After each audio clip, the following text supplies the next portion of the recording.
Welcome back. Fast 5 Minutes presented by Parts Galore. Matt Shepard, Mike Stone, Brad Galley inside the Suburban Ford 7 Sports Cave. Before we get into things here, we're always asking you to send us gear. Yeah. We got a gift in the mail this week. Oh, nice. Do you know what it is, or are you just I do. the first time? I literally haven't opened it.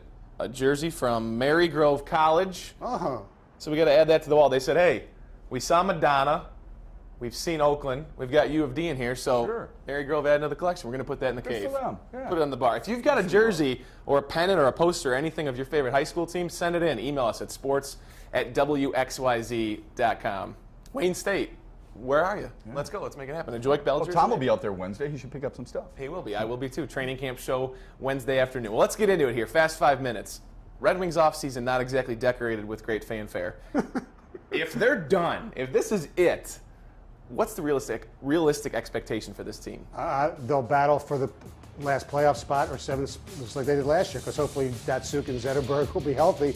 They obviously still need a right-handed shooting defenseman. Hopefully Sprawl will be that guy. They'll bring up those guys from Grand Rapids, and they'll be good. With Babcock, no matter what some people think of him, his personality is still a really good coach. And if Jimmy Howard can rebound from, by his own admissions, a subpar season, they'll be right there as far as a playoff team. Are they good enough to win the Stanley Cup? Probably not, but who knows what happens at the deadline, and in hockey more than any other sport, once you're in, you got a chance. But the offseason was hard. I don't know if it's Ryan Sproul. I don't know if it's Alexei Marchenko. It could be Mike Green. I'd love to see him come over here from Washington. I think Detroit, when healthy, they can be middle of the pack in the East. This is not the Western Conference where it is so overloaded with talent where everybody's scared. I think Detroit can be a factor in the East. Is Boston better? Is Pittsburgh better? No question about it. Tampa made some nice moves, too. Detroit didn't do exactly what I thought they would in the offseason, but I do think with everybody healthy, they're much better than people would give them credit for. It'll be interesting to see because that bar has been so high here for so long. USA Today put out a list of college football trap games from Michigan and Michigan State. Both listed as Indiana, a trap game for both teams. You buying that? Yeah, I'm buying it just because Indiana's a really good offensive club, and teams have a tendency. We're talking about 19, 20, 21-year-old kids. When you're getting ready for a team that's ahead of you, a Michigan or a Michigan State, then you're bound to look forward to that game. If you just played them, you're bound to have a little bit of a letdown. That is human nature, but especially for late teenagers and early 20-year-olds, Indiana's the kind of team that always goes into the big house or always goes into Spartan Stadium playing like we've got nothing to lose. And because of their offense a year ago, I can definitely see that as a trap game. Indiana, yes, a trap game for both. I'll definitely say it's more for Michigan State. But for Michigan, how's this one out of the box? At Rutgers. It's sandwiched between Minnesota and Penn State. Penn State, the big night game and all that kind of stuff. Rutgers, they go back to New Jersey. Peppers' his hometown. There's going to be a lot of fanfare. It's their first year in the Big Ten. People say, Rutgers is no good. They're not really that good. That's why it could be a trap game, because they open their Big Ten season the week before, then they have Penn State after that. They'll win the game, but it might not be as easy as some think. Also a bad stadium. Awful. Really bad stadium. But They it's should play Big that. Ten They should football play now, that baby. game at the Meadowlands. I agree with you. That would be I fantastic. They don't have broadcast enough last football year there. that stadium is bad. USC football, always looking to one-up everybody else. This week on their website, posting things that fans and season ticket holders could buy. Pictures with cheerleaders, fine. But running out of the tunnel and other experiences on game day that are really set aside for players. How far is too far when these teams are selling experiences? I think that's over the top. There's something about running onto the field as a player. Look, I've never been a player, but I can imagine everybody's pumped up, all that kind of stuff. To let some booster, let some fan who paid for it do it, and I think that's a bad idea. Are you listening, David Brandon? Don't do this at Michigan. It'll raise a hell of a lot of money, but I think it's lame. You don't need other people, sponsors, touching the Go Blue banner. So no, I think it's a bad idea at USC. I think it's shameful. I really do. I mean, these people go out there and they support this team in so many different ways, and now you're going to charge them to run out of a tunnel.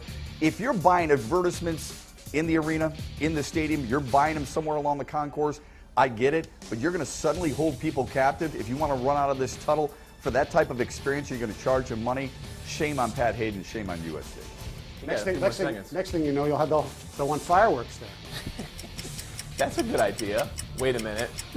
It's not like they haven't had fireworks at Michigan Stadium before. I know. Hello, Big show. Winter Classic. Yeah. Right. After every touchdown? I mean, come on. Well, if you're tired of the old backwards hat comments coming around the NFL, Here we go. Colin Cowherd, ESPN radio personality, Yeah. kept it going. Jack Posted a Wagon. picture of Johnny Manziel at a press conference yesterday after practice, full of sweat, and said, You look good. "Thank you, I know. It's no coincidence that HOF also stands for hat on forward." How tired are you of I'm so all sick this? and tired of this crap, and I think a lot of it has to do with us here in Detroit with Matt Stafford looking at it. Nobody says anything about Colin Kaepernick. Nobody says anything about Ben Roethlisberger. I know Ken Griffey Jr. got some ragging back in the day, but it quickly went aside. The bottom line is if you win, it doesn't really matter. Do I want my quarterback wearing his hat backwards? Not necessarily. Is it the worst thing that's ever happened, considering a lot of the things that have taken place in the NFL off the field and on the field, and some of the disparity that has taken place from the front office, the administration, the NFL offices down the field? Heck no. Get over it and lose it, for crying out loud. How about focusing on Fernando Rodney and a guy, like CeCe Sabathia? Where's Colin Cowherd and that blowhard of his? At that point, you don't hear it. You hear only about quarterbacks. Well, it's football and it's quarterbacks. It's all about perception. When you see Tom Brady, Drew Brees, all these guys who've won Super Bowls after games, they look all pristine. Sometimes Matthew Stafford, for whatever reason, he first guy interviewed, he doesn't shower and all that stuff, looks kind of unkempt. People don't like that. You know what? If they won, people wouldn't care. They wouldn't. It's not his fault. They bring him out right away. The athletes in the front of this whole discussion right now grew up in my generation. We watched Ken Griffey Jr. backwards hat, win the home run derby, and made it look cool. Guess what? Everyone's just trying to be like their heroes, and sorry for an older generation that doesn't get it. People felt that way about headbands, and they felt it also Longer about shorts. dreadlocks, too. Oh, yeah. For sure. Cliff Lee trying to make farting cool. He did.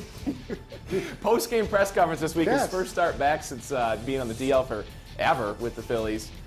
Literally farted at the end of his press conference. What's the best post-game story you've got, Stoney? Oh, there's a few, but I'm going to go clean, Stoney. I'm going to go 2004 after the Pistons won the championship. In the locker room, doing interviews. Kid Rock is there, and so I asked him his feelings. He thought that I was part of a TV camera, and the light was in his eyes. He goes, "Yo, dude, can't you see I'm just trying to get a little something after the game?" He was trying to hit on some woman. He didn't want anything to do with me. That was my post-game moment. I remember after the Lions fired Wayne Fontes, a reporter and a friend of all of ours asked a question, and William Clay Ford Sr. said, "I think I just answered that." And that reporter said, "Well, I'm sorry, I stepped out for a moment." And the owner said, "Well, welcome back." I mean, it got a really good chuckle from everybody in the press conference, and it really made members of the media a little uncomfortable, especially the guy who asked the question, but it's one of the funnier ones that I've seen. What if he had to step out just to Cliff Lee? He might have, and that would have been very courteous of him. Exactly. At least Cliff Lee, by the way, looked around before he let go. That was great. If you haven't seen it, look at me. I did tweet it. All right, hey, we're going to break, but let's go to break in style. Backwards. Fire up Chips. Let's go. Jim Caldwell getting set for his first day of training camp as Lions head coach. He goes one-on-one with David Solano after the break. Put your head on Gamble forward. Fever.